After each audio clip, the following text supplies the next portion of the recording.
16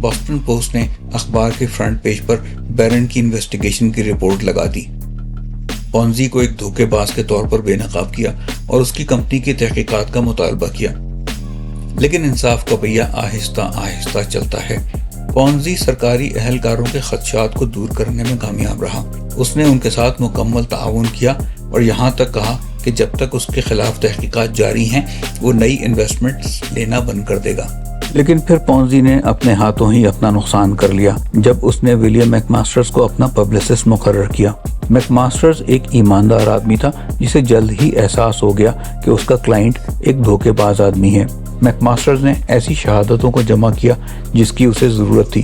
پھر وہ Boston post کے پاس گیا جہاں اس نے پونزی کے تمام رازوں کی تفصیل بتاتے ہوئے ایک دلچسپ رپورٹ لکھی۔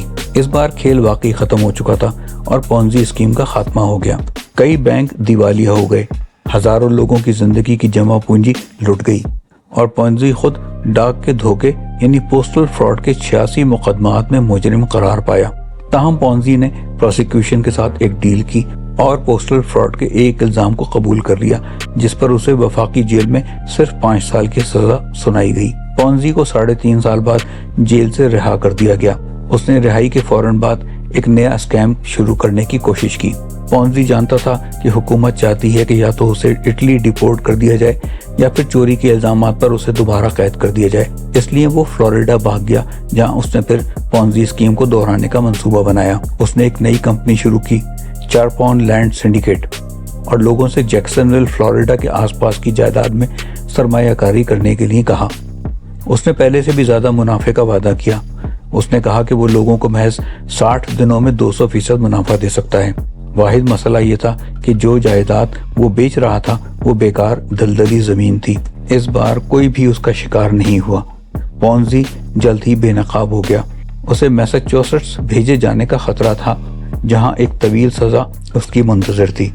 پونزی نے جیل میں مزید 7 سال گزارے۔ اب پونزی ایک شکستہ آدمی تھا جس نے ساری دلکشی اور اعتماد کھو دیا تھا۔ جب اسے اٹلی ڈیپورٹ ہونا تھا تو اس کی بیوی نے امریکہ میں ہی رہنے کا انتخاب کیا اور اس سے طلاق لے لی۔ پونزی نے اپنی باقی زندگی غربت میں گزاری۔ وہ ریو ڈی جنیرو چلا گیا جہاں 1949 میں ایک چیریٹیبل ہاسپٹل میں اس کی موت واقع ہو گئی۔ اسے ایک غریب آدمی کی طرح ایک عام سی قبر میں دفن کر دیا گیا۔ یاد رکھیے کہ اگر آپ کی انویسٹمنٹ پر کوئی آپ کو بہت زیادہ ریٹرن دینے کا وعدہ کرتا ہے تو یقیناً کہیں نہ کہیں کوئی فراڈ شامل ہے۔ اس سے بچیے، اپنے پیسے بچائیے، اپنی زندگیاں بچائیے۔